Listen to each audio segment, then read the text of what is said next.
She was in my Wednesday group for about 2 years, close to 2 years. And she recently, about a week ago, 10 days ago, passed away. When she had moved off the 6th floor into a different floor, I got to go, while she was dying, I got to go see her. And she couldn't communicate back to me, but I squeezed her hand and just said, I'm so glad to see you and be with you. And she squeezed it back. So I knew she was listening, could hear it. It makes me sad that they can't live with their family, but they can't for whatever reason. They are at CC Young. I wish they could be somewhere else. I wish they could be with their children, having their children. When I get older, I'm gonna expect you to take care of me. Yeah, you can. I just know you to. You can. I got you, Dad. Anyway, no, it makes me sad, but it is what it is. They are where they are, and so I'm hoping I can bring a little joy into their life. Yeah.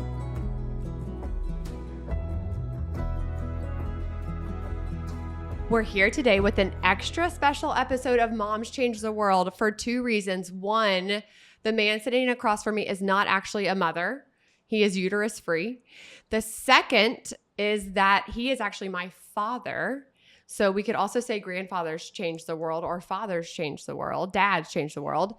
Dad, thank you so much for coming here today. Happy to be here. Thank you for having me.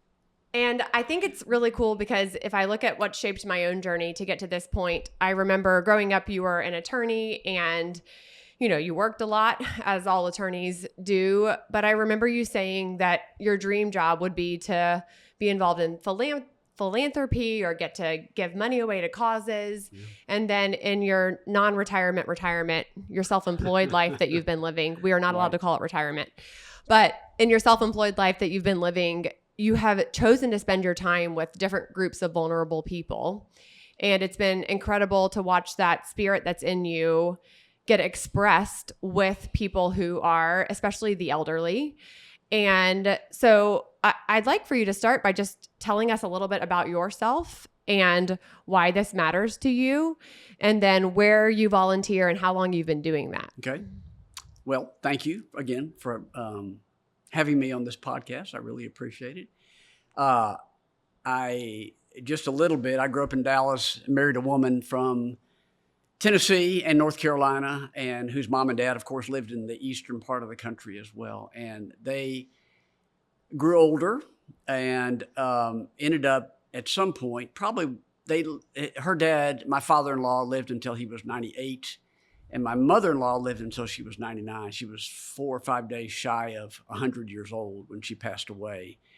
But they had moved several years before, maybe 10, 15 years before, into a retirement community in Rock Hill, South Carolina, where they lived. And we would go, my wife, Harriet, your mother, and I would go visit them, from time to time during the year. And as they progressed in age, they moved to a different location. And when we would go visit, I remember thinking, it's great that they're there because they're getting care. But on the other hand, it was sad. It seemed like a sad area, a sad life a bit.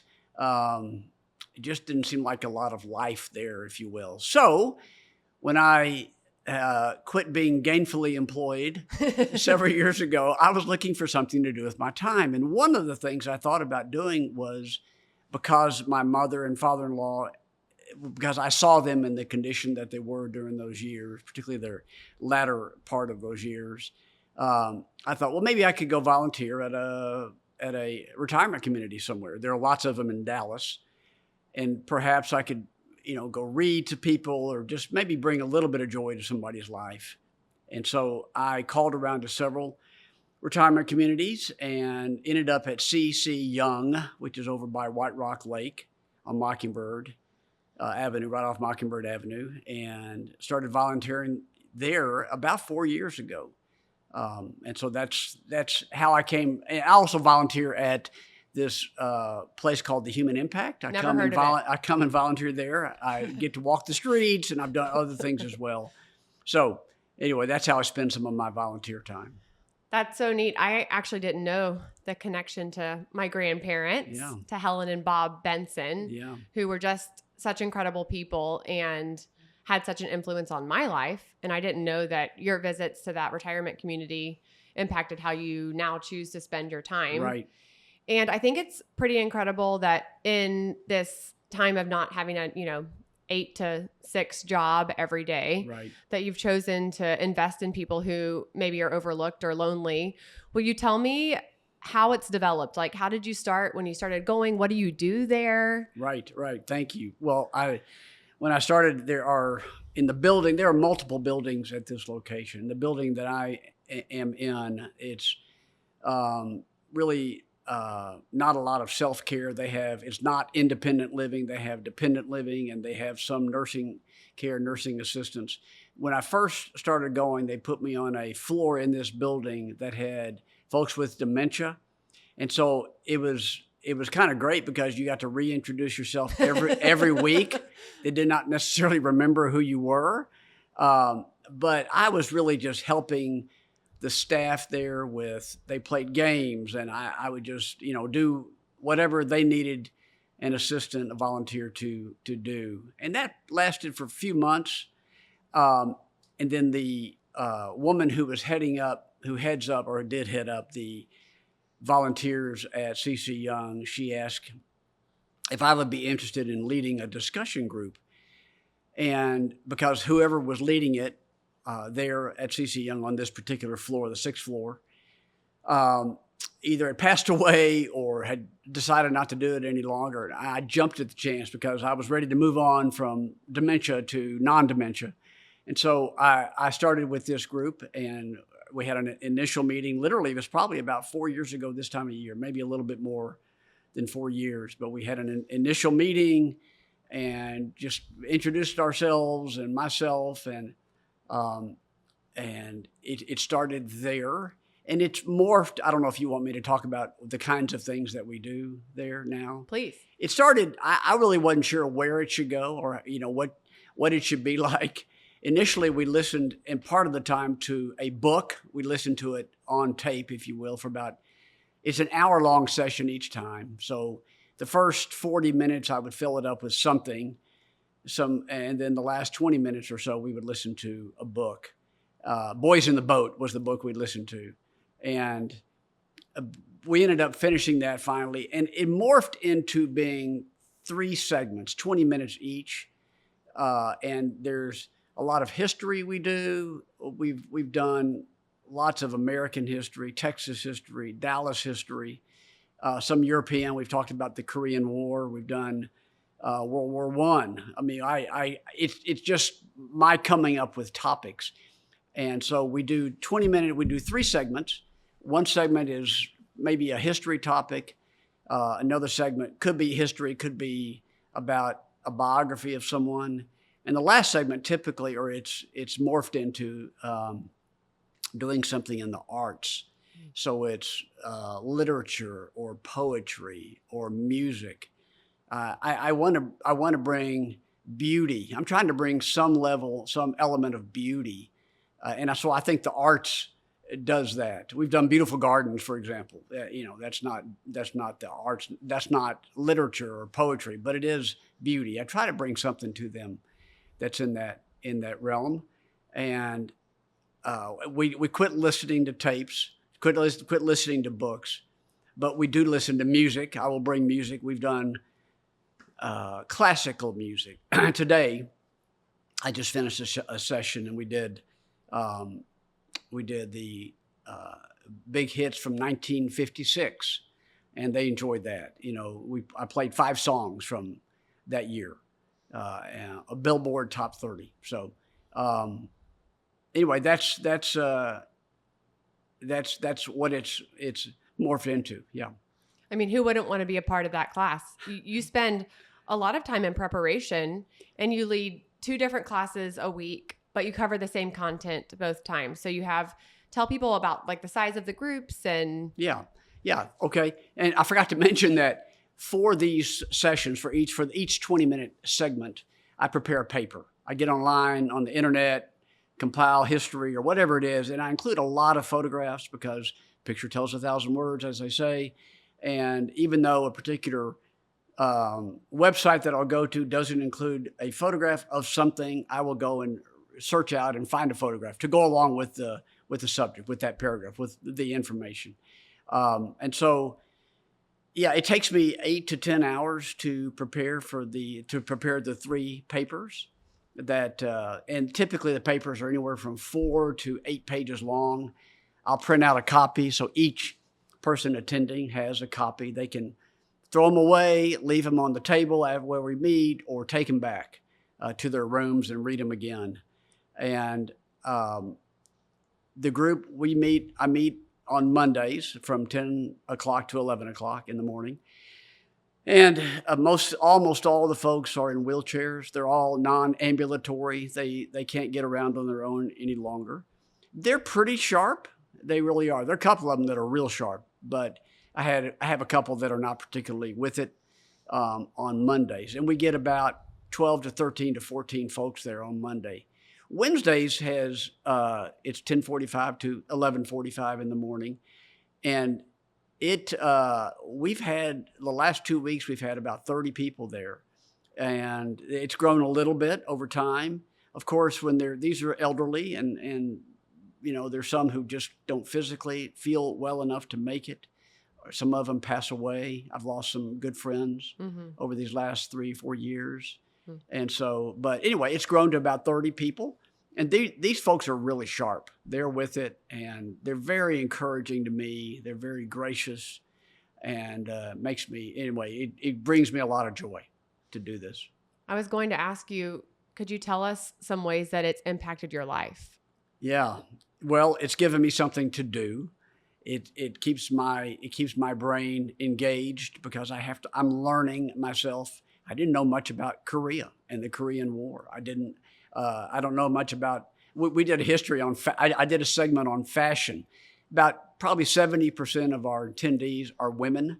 Men tend to pass away earlier in marriage, and so the women are there. And I thought, well, what would a woman like? Maybe fashion. So we spent 4 or 5 weeks going through fashion, and I learned a lot about that. So I'm sorry, I've kind of forgotten the question. No. So you were saying like how it's impacted your life. One is it gives you something to learn yourself. It does. It fills up some time for me. It gives me something to learn, and I love giving to these people. I feel like I'm giving something to them. They want to learn. They want to be engaged.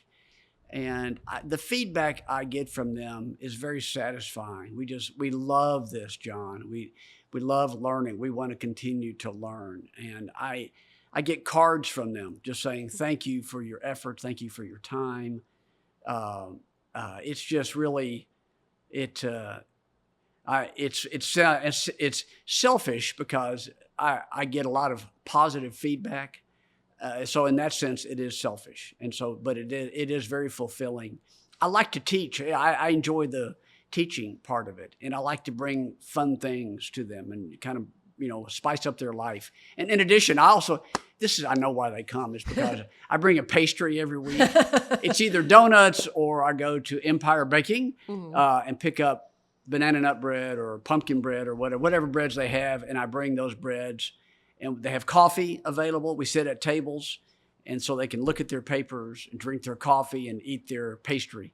And I always tell them. And I start off with trivia. I'm trying to I say, okay, this is time to get your brain engaged. I know you've had your coffee, so let's talk. So I ask them some trivia questions. And then I do bad dad jokes. I do. Which we get too. You get those in our family, but I do dad jokes. And they moan and groan. Just like us. Just like you all. But they keep telling me, yeah, keep bringing those dad jokes. So I do. It's fun. It's fun to keep bringing them. Yeah. Something that you said that I think we don't talk about enough in reaching out and giving back to people who maybe aren't seen or heard or they don't have a lot of engagement from the outside world is that it's selfish in some ways because we end up getting so much back from it, and it tends to be very fulfilling. And we don't talk about it enough, but I think it's actually built into the fabric of what it is to be a person. And you think about the 12 steps in AA or NA, the 12th step is going and doing likewise. It's going to invest in other people. I don't know the exact wording, but I think we don't talk enough, especially in faith communities, about how going out to go serve people who are materially poor or who are elderly and passed by or people in prison, that when we do that, we receive so much back. And that in the way that it is selfish, it's meant to be, because it's meant to be fulfilling and draw us to do it again and again and again. And I just think noting that and saying that, you know, maybe you go at first for something to do or because you think you should, but you end up continuing to go because it blesses you and gives so much back to you. Would you agree with that? Yeah, 100%. Yes, it was. That's exactly the way I feel. I feel a little guilty sometimes, really, for people saying, "Oh, you're doing such a great job, and this means so much to us." I think, "Oh gosh, well, thank you," but I feel bad. Should I feel good about this? You know, so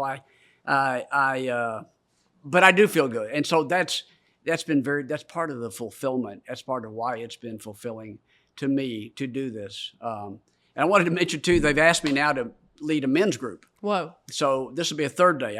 This Thursday will be my first time to go meet the men. They've had a men's group there. The leadership has kind of fallen off, so they've asked me to come in and see where that goes. So I'm gonna try that beginning Thursday. So one of my dreams for Moms Change the World is that families would start to invest in local homes, you know, old folks' homes or other homes where people are kept. In the neighborhood I live in, actually CC Young is very close, but there are other communities that I think how amazing if parents and their kids were going regularly to these communities.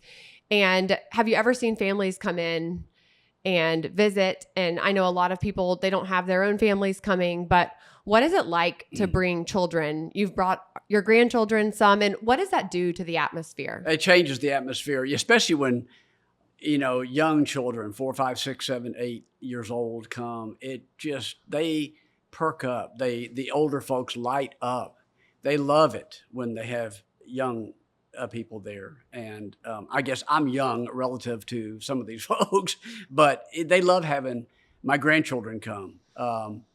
And yes, I have seen their families. I get to meet some of the folks who attend. I get to meet their sons or daughters, and that's been really special. A woman who just was a great lady from Alabama, and from Georgia. She was in my Wednesday group for about 2 years, close to 2 years. And she recently, about a week ago, 10 days ago, passed away. And I'd met her son, and her daughter lives in Dallas, which I had not met her until recently. But well, when she had moved off the 6th floor into a different floor, I got to go, while she was dying, I got to go see her. And she couldn't communicate back to me, but I squeezed her hand and just said, you know, "I'm so glad to see you and be with you." And she squeezed it back. So I knew she was listening, could hear it. But I got to meet all 3 of her children. And it's really a blessing to get to meet the extended family of these folks. It meant a whole lot to me to see them. It makes me sad that they can't live with their family, but they can't for whatever reason. They are at CC Young. I wish they could be somewhere else. I wish they could be with their children and having their children. When I get older, I'm going to expect you to take care of me. Yeah, you can. I just know you to do it. You can. I got you, Dad. Anyway, no, it makes me sad, but it is what it is. They are where they are. And so, you know, I'm hoping I can bring a little joy into their life. Yeah. One thing that stood out to me, because I've gotten to come. Yeah, you came and presented. They loved it. I've gotten to share with both groups, and I was talking a lot about the simple work of the human impact, in that we're going to the streets, we're going to look people in the eye, we're learning people's names, we're listening to their stories. And I'll never forget one woman at the back. She spoke up and she said, "Well, we're lonely here too." And I think that our elderly population, they're not honored in the way that they are in some other cultures, and that, you know, getting to go and look them in the eye and to learn their names and to have conversations, just that there's such power in those simple acts, and that obviously, I believe that this is true on the streets of Dallas and other cities with the homeless, but I believe it is also very true in communities where people are aging and they're not living with their families. And so would you say that there are a lot of the same needs that you see as when you come on the streets to be seen and, just to have simple conversations with people? For sure. I don't get to have a whole lot of individual conversations with folks like you do when you come out on the streets and you get to stand with somebody and just chat, ask them about themselves. I just don't have a whole lot of time. They've got things to do after our meetings, like lunch, for example, and that's very important. But yes, it's the little bit of time I've gotten that I do have with them. I do get to ask some questions and engage them.